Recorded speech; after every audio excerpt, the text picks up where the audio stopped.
I just remember seeing my mom sick. I remember seeing my mom sick on a bicycle being wheeled back by my dad with cover, and it was pouring rain.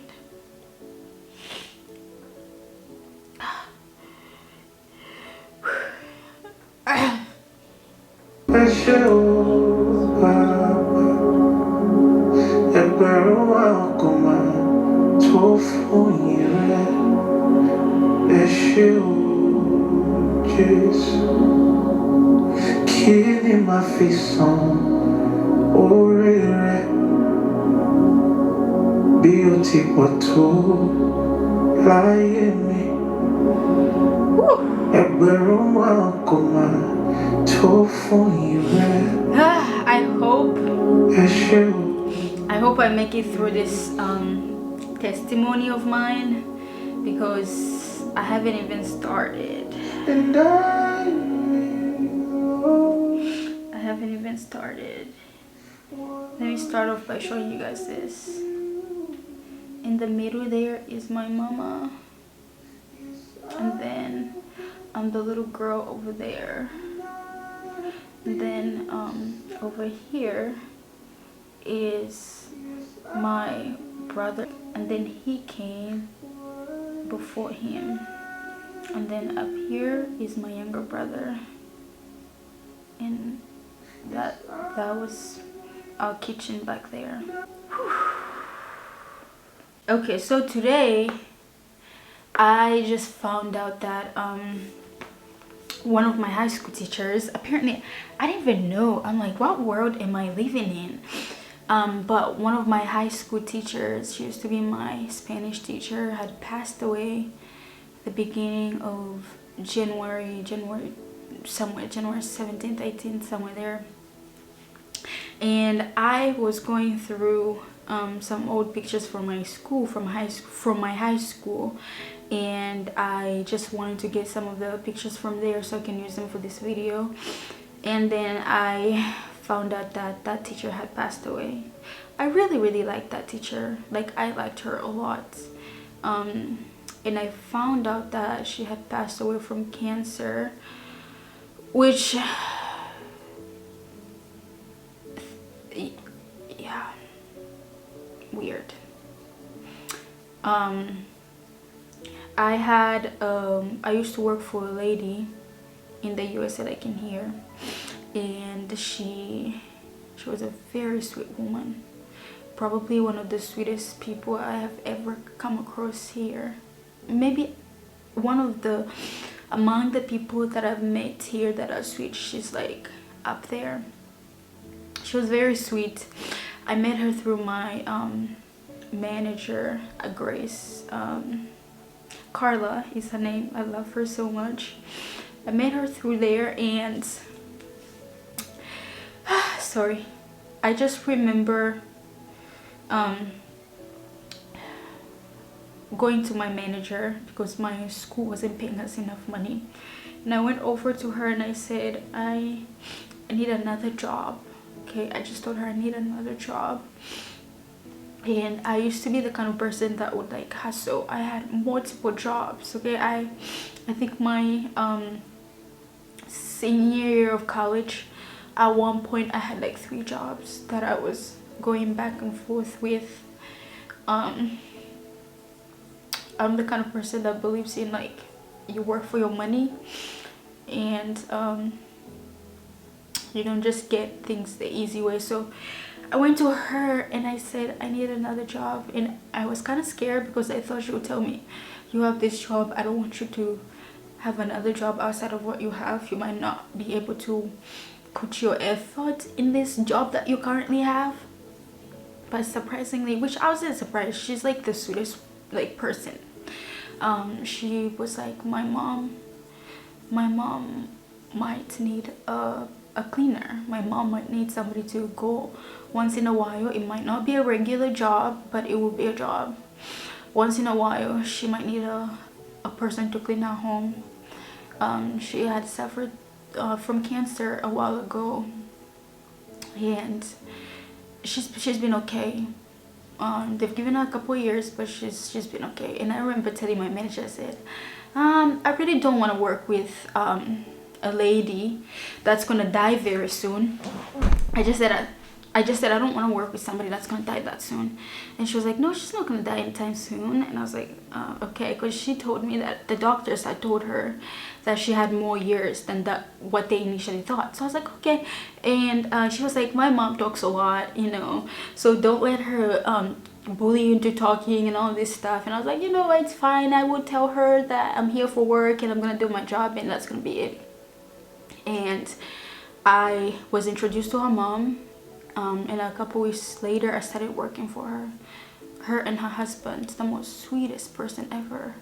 I worked for her for a couple weekends, and I remember one day I was in class. I had one of my staging class, theater, something like that, and I had the class, I think it was either during the week or the weekend. I had the class, yeah, either during the week or the weekend. And my manager called me and she's like, I'm so sorry, am I disturbing you right now? Are you in class? And I was like, yeah, I'm in class, but we're not really doing much, and we were towards the end of the whole thing anyway. So she was like, my mom fell off the chair and I need somebody to help me lift her, can you come? I love this woman. So I went straight to the house, and I was there making jokes with her. I said, hey, how are you doing? We're here to help you. And at this time she had started getting sick, and apparently she had cancer, and this cancer had come back after they told her she had this many years to live. It came back, and it came back really, really vigorously, like it came back powerful. And I remember just, you know, helping her. She's smiling, she's very kind. And I tell my manager, I say, if you ever need anything concerning your mom, or you want just somebody to keep you company, let me know. I will be here. And she was like, no, I don't want to bother you. I know you have school and you have all these things. I was like, no, don't, you're not bothering me. So I went home, and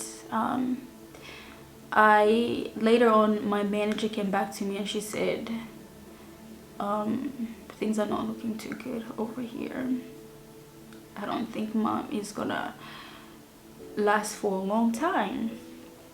And I just remember being very foggy, because I was like, I literally just was with your mom and she was joking with me. We were talking about nursing, we were talking about how smart she was and how she graduated as this and that and that, and she was talking to me about God and all these really, really fun things. And then here you are telling me she didn't have that many years to live. And I was just like, and I think at that point when she told me, it didn't hit me as hard. Okay, so she told me, and I told her, I want to see your mom before she dies. I want to see her one more last time so I can just say hi. I can just tell her to say hi to my family that already left, and to tell them I'm doing good. And I just wanted to say hi to her. Okay, so whew, I hope I make it through.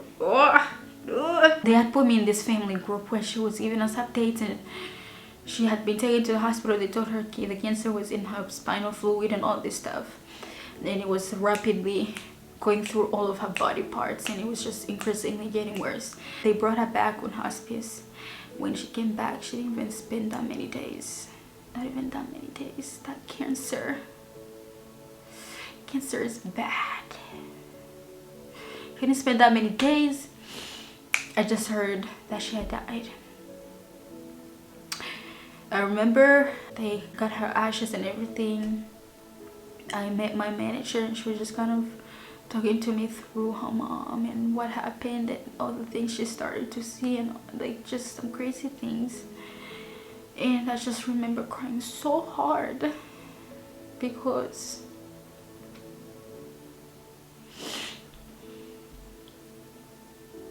I lost my mom too. And you know, I lost my mom when I was so young.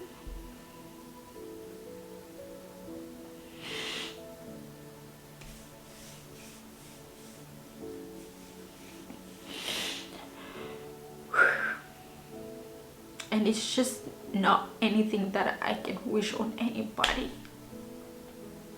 losing your parents at such a young age is so horrible.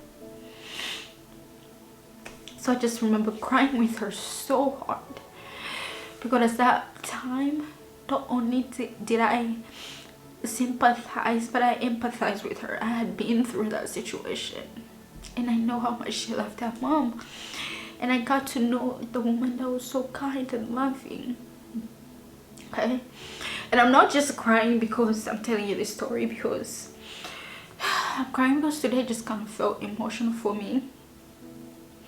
I have told my testimony before, and I remember the time that I told it. I'll put the video up here for you. I had a lot of people that did not believe me. I had a lot of people that were just doubting me, like, oh, how can this and this happen, how can you da da da. And so I'm here to retell it, and hopefully retell it to help somebody out there get inspired. Okay, so let me introduce myself. Hi, my name is Lyness. I was born and raised in Zambia. Okay, so I was born in a remote, very remote area called Musangeji. Sangeji is located in Solwezi. I don't know if any of you guys are familiar with Kabombo River or any of that stuff. I was born in that very, very remote area. Okay, oftentimes I've asked my grandparents or my grandpa, I always just ask him, where were you? Okay, and I'm gonna tell you a story of how my mom found herself in that remote area, even though she came from a very rich family, and how I ended up living a very, very poor lifestyle as a kid, even though I had a rich grandpa, rich family members, rich people in my family. My brothers and I suffered. We suffered a lot for years. We suffered with our parents without knowing our relatives. We suffered. Growing up, my mom was a very, very smart kid. Very smart kid. My grandpa oftentimes tells a story of when she you know, would be flown to different places.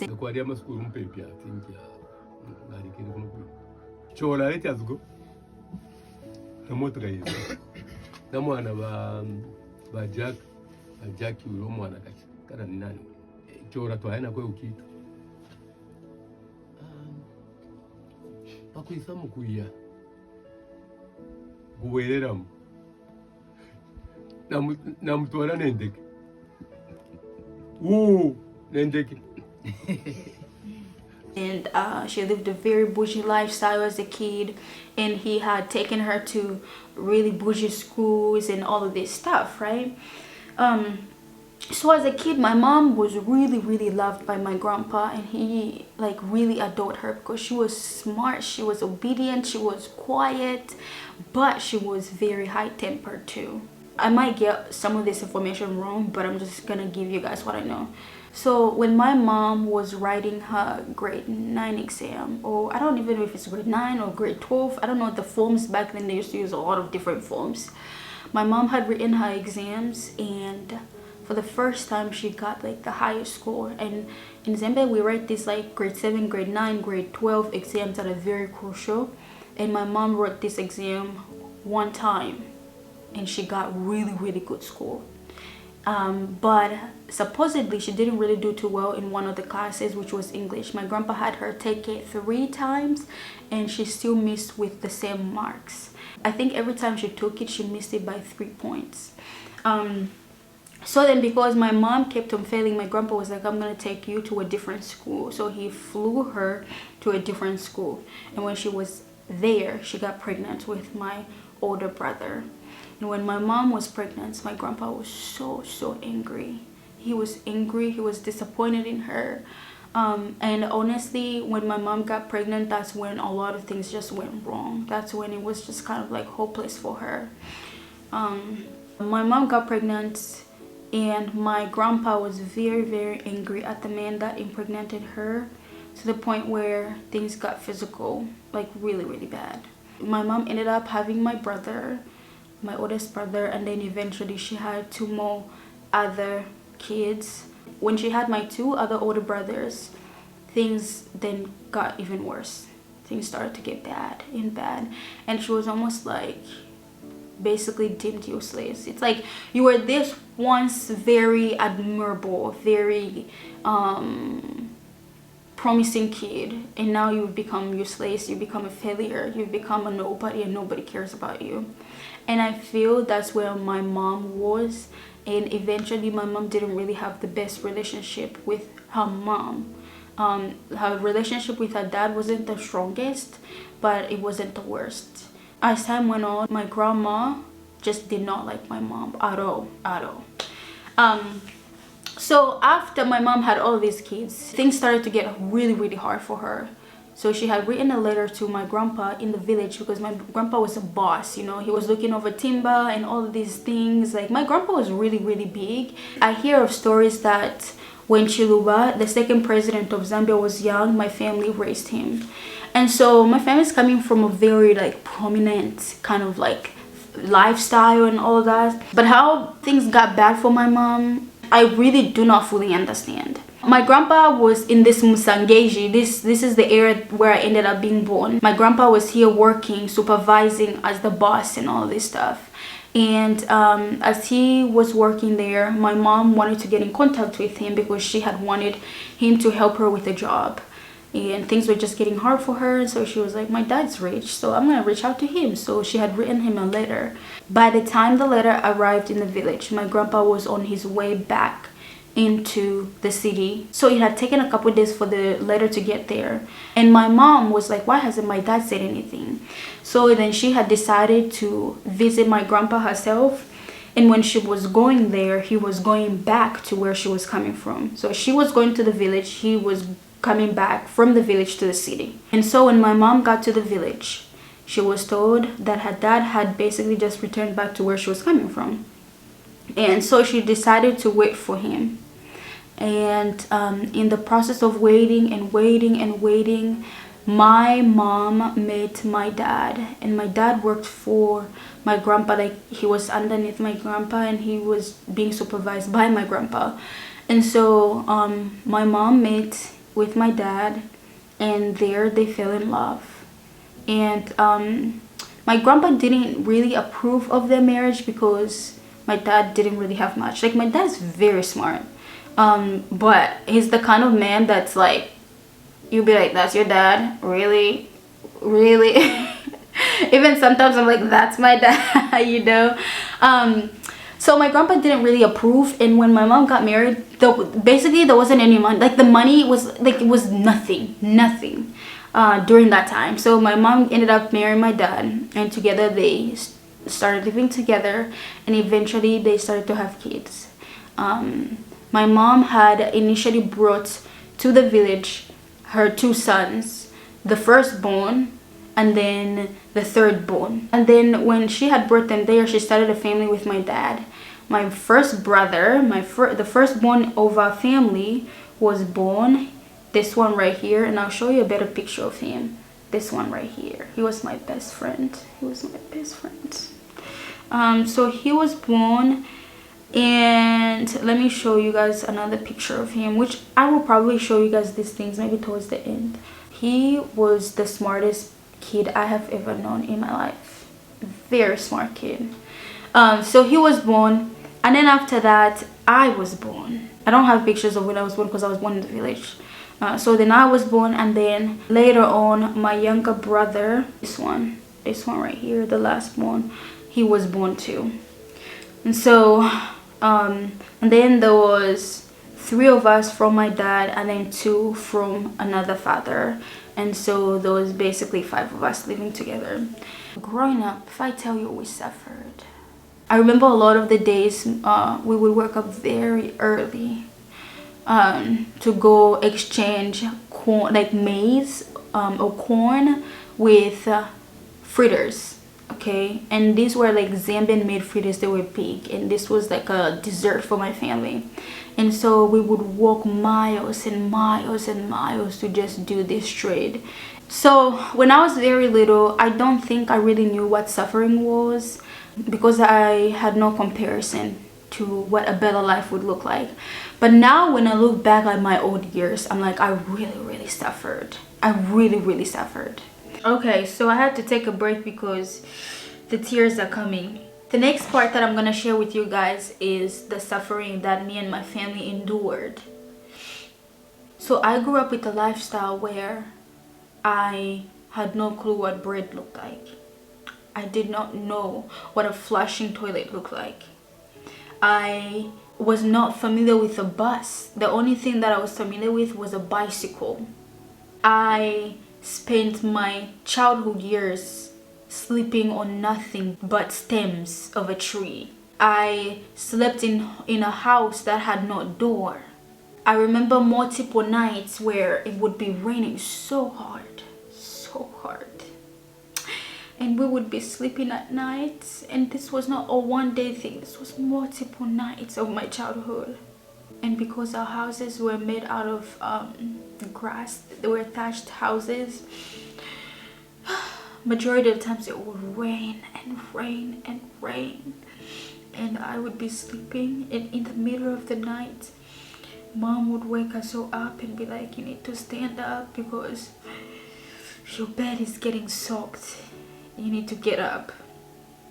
And a lot of my childhood years, I just remember standing by a little corner, and we would stand until it was morning. We would stand like that. And where we slept, it was not anything glamorous. You would cut these little stems of trees that are really tiny. You would get those and get little tiny poles, put them in the ground, and put those, make those, you know, like how they do it on Survivor, like that.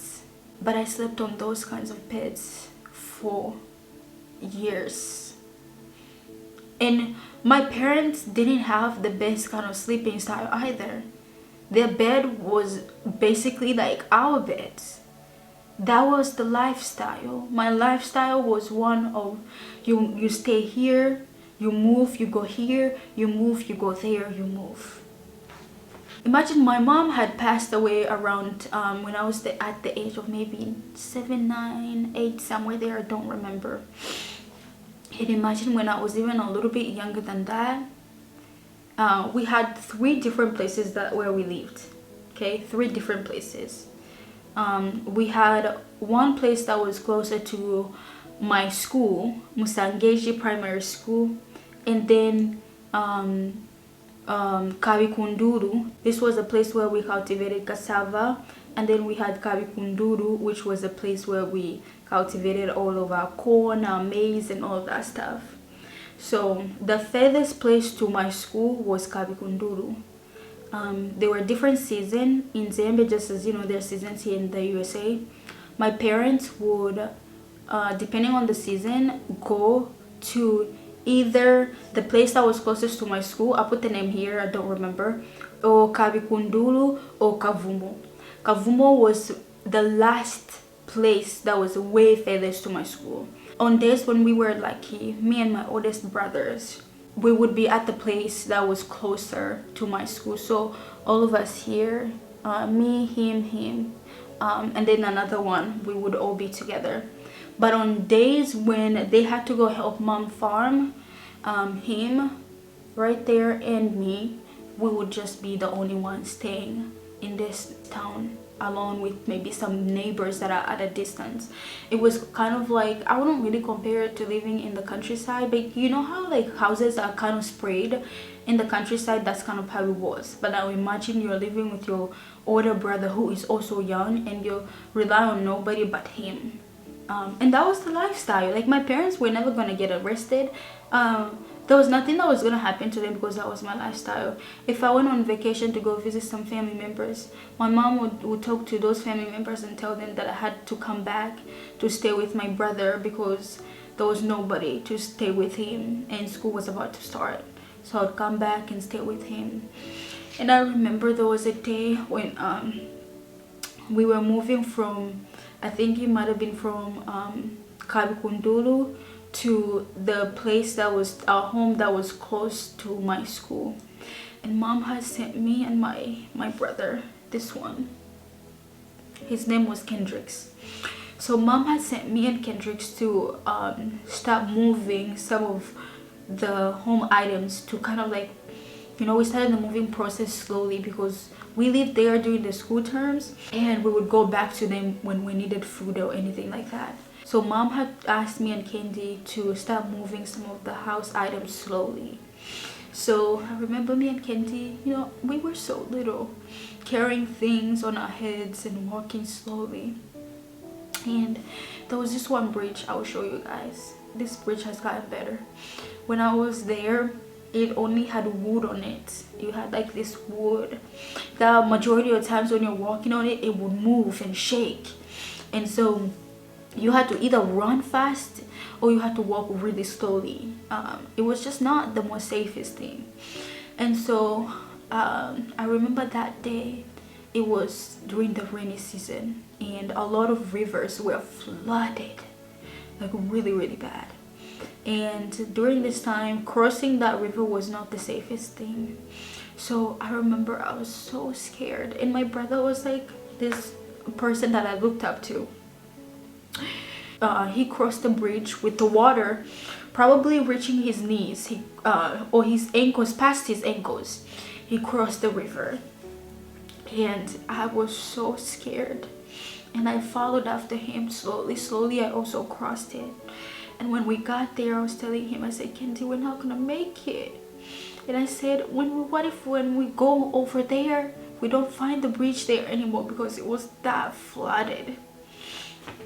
I said, we might not find the bridge. I don't think mom is gonna be mad at us for not taking the dishes over there because we don't want to be separated from our parents. And I just remember like him and I sitting there talking, and we just were like, no, we need to go back home because if we don't find this bridge, we're not going to be able to get back to our parents. So we went back with all our little belongings and we went home. We told mom we couldn't do it because the river had flooded and it looked like it was gonna get washed away. So we went back. There was also times when in Africa there's this thing where you do I need to get through this. In Africa there's this thing where when you live in the village, you get these sacks and you put cassava in them. You tie the sack up, you go to a river that is almost muddy. You bury these cassava sacks under for maybe a week or so. You go back, you open them up, you clean them. I'm gonna be showing you guys what I'm talking about. You start cleaning the cassava, you take off the shells and all this stuff, you wash, and then you start removing the hearts and just help like smooshing it a little, and then you put it on this mat and you spread it around. And once you spread it around, you leave it there for like you leave it there maybe for a day or two, and it dries. When it dries, you come back. You come back, you tie it into a wrapper, and then you take this wrapper, you put it on your head, you go home, you pound it. When you pound, you basically then turn it to flour and all this parts. The process was long. So I remember going to go get cassava because at this point we had no food. We had no food at home, and mom was like, I need to go get something for us to eat. And I was like, I'm gonna go with you. So I followed my mom early in the morning. You know, the amount of dew, the dew that's from like the grass and the leaves, like the amount of dew that was on my body for years, because we woke up so early around 5, and I was a young kid around 5, and we would rush over there to the rivers, and we walked miles and miles, rush over to the river, get some waters or get whatever, bring it back. Me and my mom on this day, we went to a place that was closer to Kabikunduru. We crossed the bridge, that bridge that me and my brother were scared to cross. We crossed the bridge, we got the cassava. My mom had put some on my head and she also put some on her head, and we were walking. And as we walked, the rain started pouring. It poured, and at one point I couldn't even see where we're going. It was pouring. And when we got there, the cassava, everything that was dry was wet. And remember, we have to pound this cassava, the dry cassava, and make flour out of it so we can make food. And by the time we got home, it was wet. So when we got there, mom was trying to remove some that was like not too wet, that could turn into flour. And I remember we had some, but it was too wet. Mom finally made some flour when we got home, and she made some food for us. Majority of my times when I ate a lot of food with salt. My foods never had oil. They never had oil at all. Zero oil. I ate a lot of raw fish.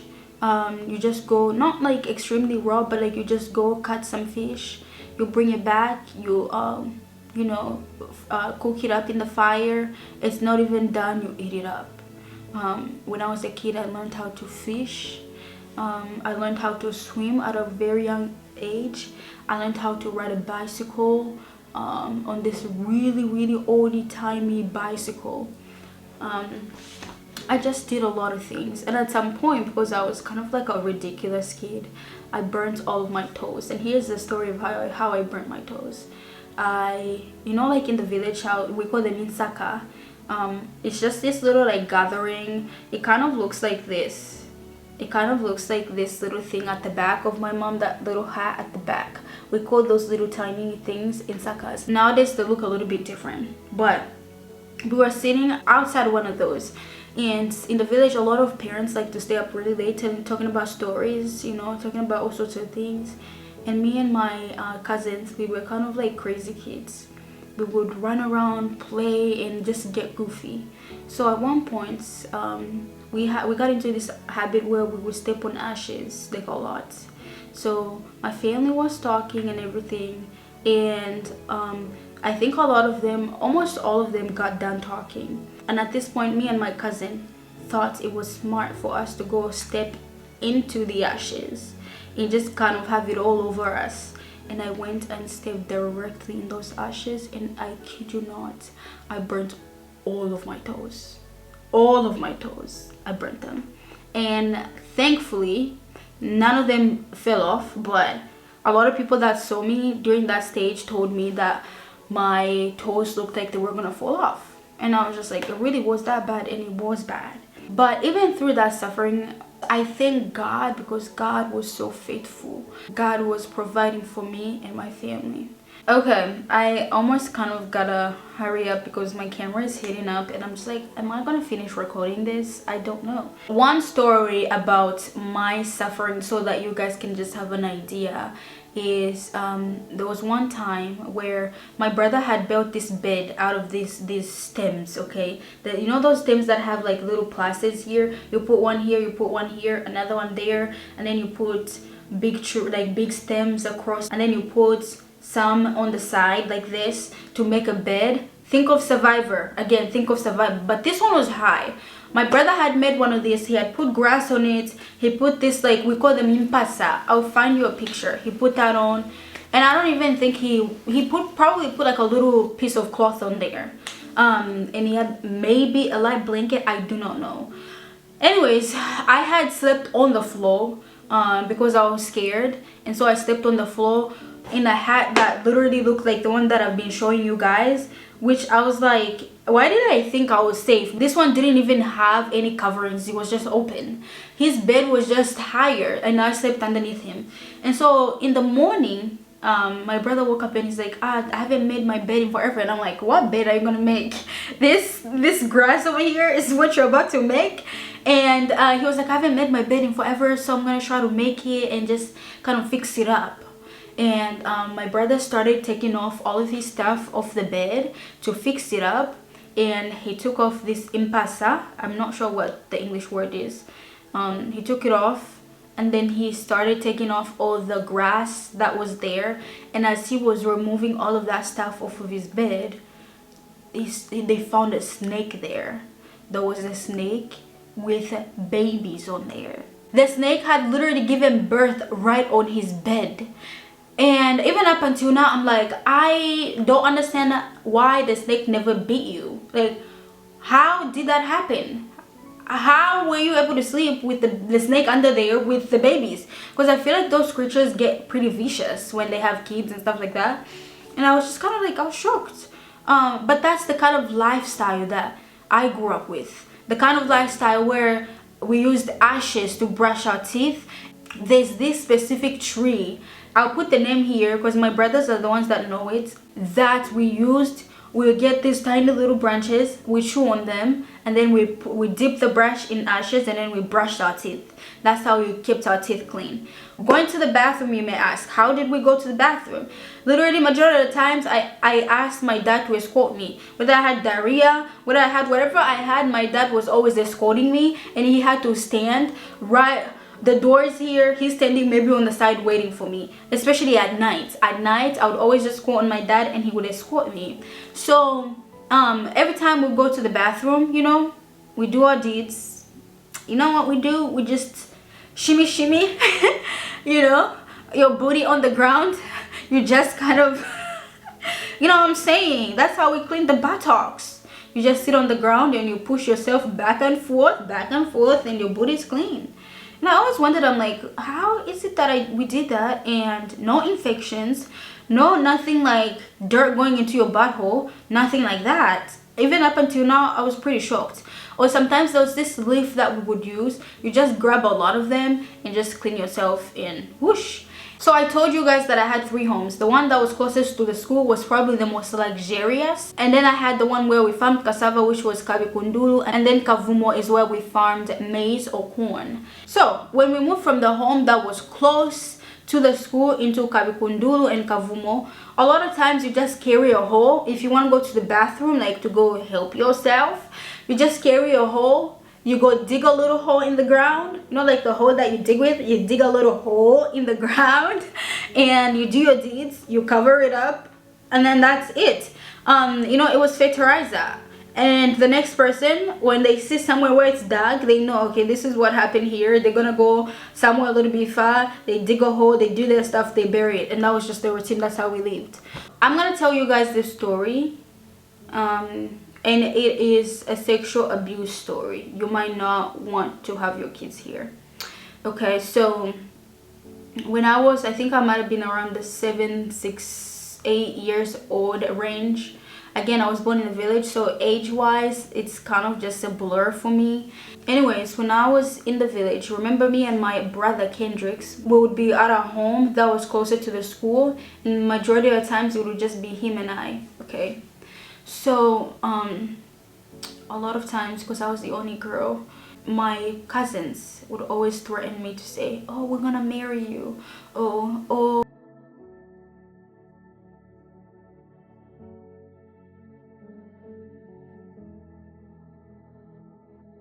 And then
one of the older cousins, he told me to go and sleep in his bed, and that was it about that moment. And I think ever since then I never really like got close to them at all.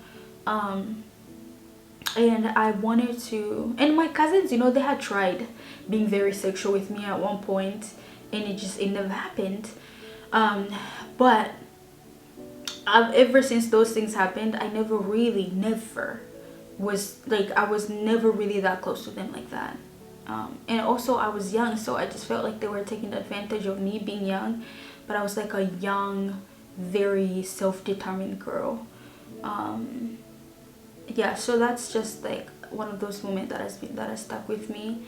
And one of my cousins that actually was that sexual to me, I had been planning to talk to him, and he had passed away. And for me, a lot of my pain has been hard to deal with, just because it's like, it's either people do not admit they're wrong, and so then it just makes it harder, or the people that I've been wanting to confront passed away. And yeah, it's like, how do you deal with the pain caused by a loved one that is no longer there? Like, how do you deal with that? How do you move on if you never hear that story? How do you possibly move on? And that's some internal work that I've been trying to do, just learning to move on from all of those things. And honestly, a lot of you guys might not know these things, because, you know, all of you just see me smiling, and a lot of you guys do not know my story. But this is my story, and I wanted to tell my story at my own terms, you know. And I didn't want one of those situations where people are telling my own story. I want to be the person to do that. So that's that. And so then the next part will focus more on my mom, but I think this camera is gonna it's heating up, so let me give it a break for a little bit, and then I'll be back so I can gather myself too. Oh my gosh, I'll probably be crying again. I'm so sorry if this is feeling like, I don't know, like there's no spirit, there's no energy. I'm just it's very sad things. Let's try to record this so I can be done with all of this and the crying. This camera keeps heating up, yo. I'm just like, calm down. Okay, so this part that I'm gonna be talking about is gonna be solely about my mom and the things that she went through and how I ended up losing her. Okay, so fast forward from all the sexual abuse that I had gone through. A couple years after all that abuse that had happened, my mom was actually pregnant, and I had no clue until she was about to give birth. My mom was about to give birth in the middle of the night, and my dad woke us up because I slept in their room. Me and my younger brother slept in their room. He woke us up. He's like, you guys need to leave. You need to go to your cousin's house or your older brother's house and sleep there. And I was like, why are we going there? Like, I was so confused. And apparently that night my mom gave birth, and she had given birth to a baby girl. Remember, I have at this point I have 4 brothers, and I'm the only girl. And then I think my dad had kids from another woman, so I have more brothers from his side too. Anyways, so my mom gives birth, and it's a girl. My mom is happy. She's happy. And in the morning they tell me, you have a baby sister. And for years I only grew up just with me, my mom, and my dad. And because I was almost like their prayer for a girl that was answered, my dad kind of like spoiled me. And if I was crying, my brothers would always talk about how I cried so hard, and I always reported them to him, and I was naughty, and I was this and this and this. And so when my mom had told me that she gave birth to a girl, I was like, yes, I finally get to have a sister. I was so excited. She was born in the morning, early morning, and I didn't even get a chance to see her, right? I didn't see her. I don't know why. I think my brain, I was like, I have a sister, and I was excited. So I went to share the news with all my friends and my cousins. I was telling them, I have a sister. I'm so excited. You know, I'm not gonna be the only person. I'm not gonna be the only girl. And I was telling them all of these things. And I just remember having my brother come over. My brother came over where I was playing with my friends. And he told me that my sister was lost. But I was so young that I did not understand what he meant lost. So I asked him, and I said, What do you mean she's lost? Like, how can you guys lose a baby? She was just born. How can you lose her? And I was asking him, and at this point then he realized that I didn't know what he was saying.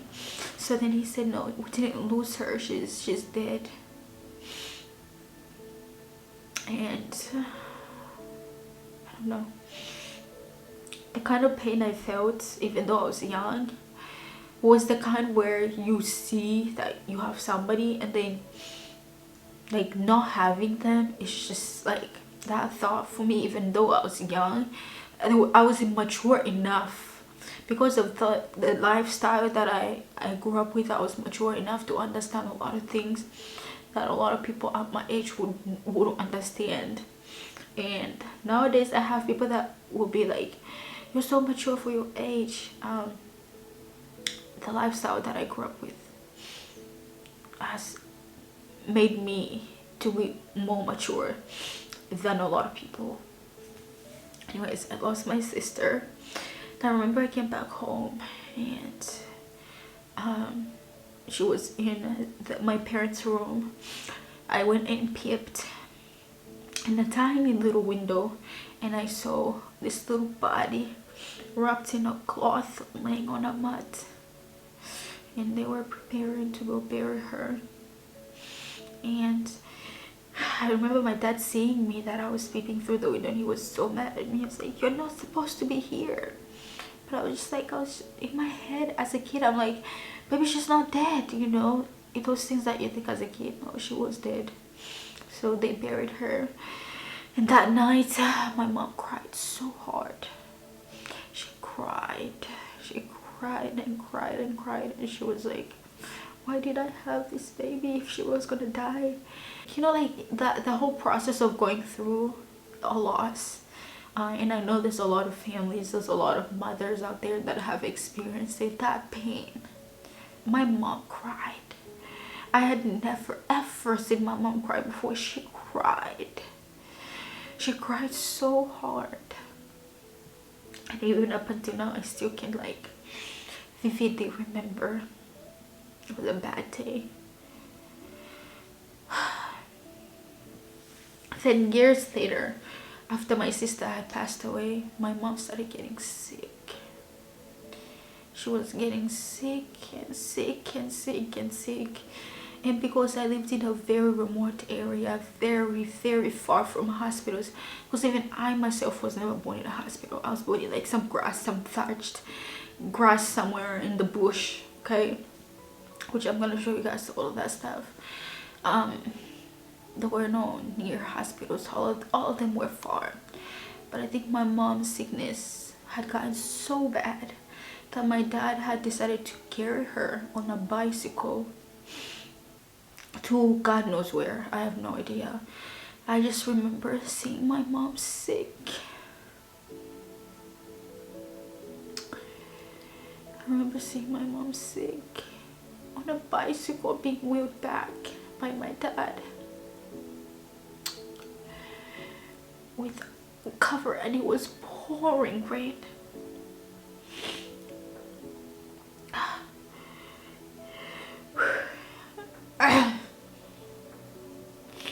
My mom was covered in a plastic bag. Those, you know, those white plastic bags. She was covered in those. For the longest time, a lot of times when my mom would get sick, my brothers, as young as they were the ones that would go look for either medication. They would ride their bicycles for maybe a day or so. Or they would take my mom, because my dad didn't want to. Even though, you know, my dad was a good dad to me, he had a lot of flaws.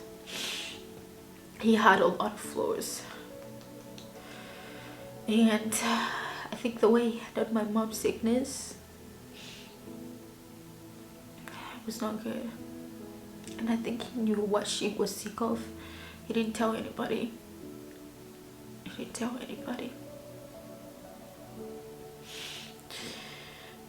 So my mom, at this point, she didn't get treatment. My dad took her to wherever he took her. she came back. She came back and she was still very sick. And she had gotten so sick to the point where then my grandma, her mom, and I think it was either my great aunt or her sister came and picked her up and took her to the Copper Belt. I think it was in Chingola. They took her there, and apparently she started getting better. I've heard different stories to how my mom ended up passing, and it's just sad. So my mom started to feel better, but then eventually ended up passing away. I didn't know of my mom's passing until months had passed away, because the news didn't travel so fast from there to where I was. My mom had already been buried at this point. When they told us that she passed away, she was buried already. Then we were re-mourning everything over and over again. She was buried and she had passed away and left me and my brothers. I'm gonna have to do a part 2, okay? Part 2. Stay tuned. Thank you so much for watching. Stay tuned for part 2. Alright, you guys.